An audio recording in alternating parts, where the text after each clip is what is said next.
Well, it's an absolutely beautiful day here in Wisconsin. It's March 17th. It's St. Patrick's Day. And springtime in Wisconsin is a magical time. Everything melts and things start warming up and things just burst to life. And the robins are back, and so it's a good day, but that's not what we're here to talk about. We're here to talk about the box truck RV conversion project and give you an update. So here we go. So this is a mock-up of a refrigerator. I've gone back and forth on what to do with the refrigerator. I was, of course, considering a typical RV refrigerator with gas, but my understanding, you have to keep those level for them to operate well, and you also like to operate them a lot to keep them reliable. And I just don't see myself running this refrigerator a lot. So then I looked into these coolers that are electric. They load from the top, and I considered putting one on a rollout tray, but they're really expensive for one thing. So I think I'm just going to get a traditional, college fridge, a small refrigerator. People say that they don't hold up that well on the road. Well, I'm not going to be on the road that much. And you know what? I can buy 3 of those refrigerators for the price of one of these top-loading coolers, or I could probably buy 4 or 5 of them for the price of a typical RV refrigerator. So that's what I'm thinking. I'm thinking something maybe 4 or 5 cubic feet. And I made a mock-up of it here so that I could see how it's going to fit inside the RV. Let's get back to the gas locker here.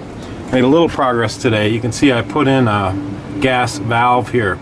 This is going to let me hook up 2 tanks, and it automatically switches from the empty tank to the full tank. So that's the plan there. I still need some kind of a manifold to distribute the gas. I think I'm going to have 2 gas lines into the RV. One for the furnace, the Sanborn furnace, which you can see I've got the exhaust pipe installed for here, and another one for kitchen cooktop. Okay, let's go inside.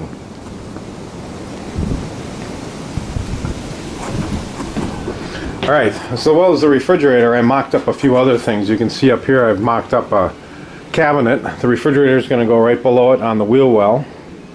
And I think I'm going to build a microwave into this cabinet as well. And then over on this side, I've mocked up a kitchen countertop.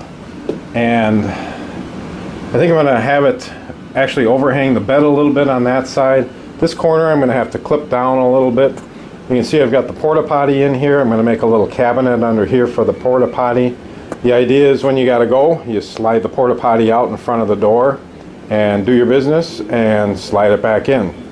So pretty a little bit primitive, but I think it's going to work. Most of the time if you're at truck stops or on the road, stop at McDonald's or gas station or whatever to do your business. So this might be more of a nighttime, 2 in the morning, 4 in the morning, I really got to go, or just had too many beers and don't really want to wander out. So that's the plan for the bathroom.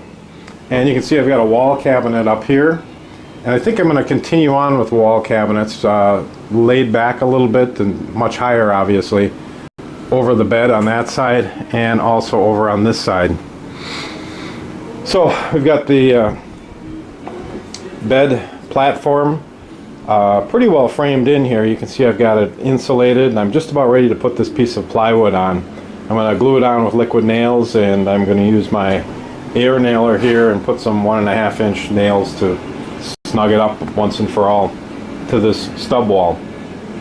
And you can see I've got the second piece of 3/4 inch plywood here. That's just sitting there, but if it slides out, that forms the rest of the platform for the queen size bed. I also went around with 1 can of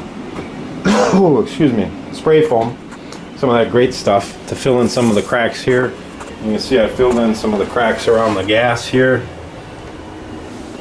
around the wheel well, and over on this side as well.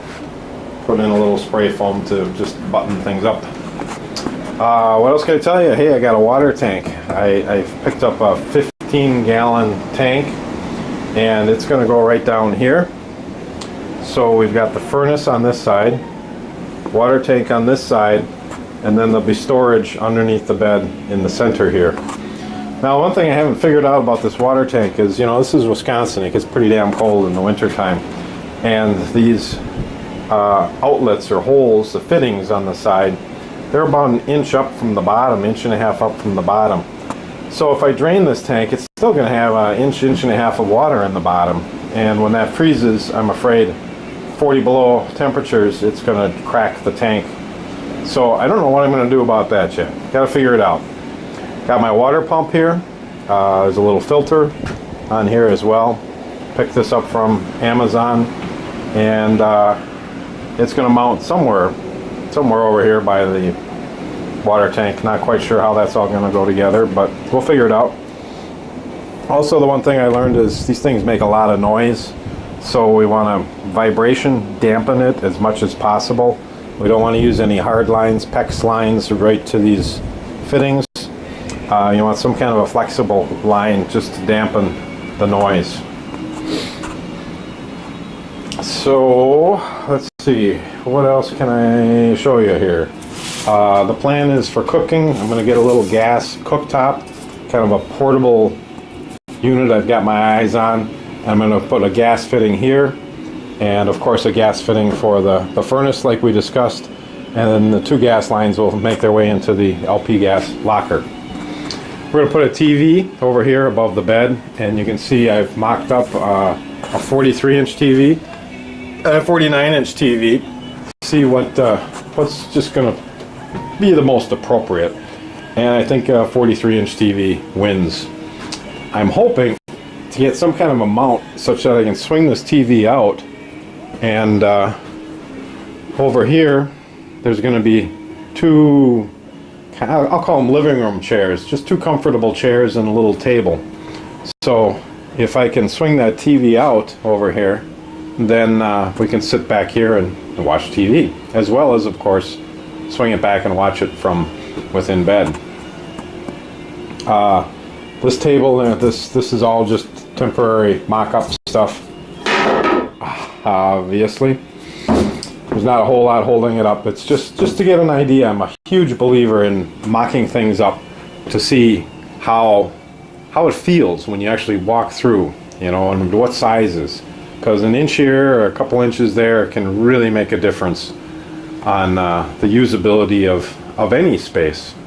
So if you're doing this, I encourage you to get out some cardboard and some tape and mock things up before you actually commit to building them.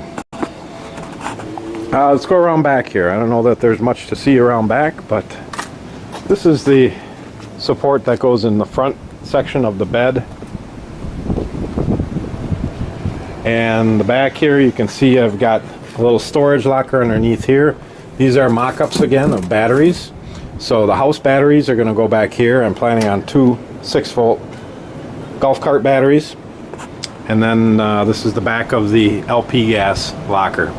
And so this will make a nice storage spot for folding chairs, fishing gear, little barbecue grill, whatever we want to take along. Spot to put the garbage, whatever we need. And I think we showed you this already, but this is where the electrical panel is going to be. So that's roughed in and ready to go.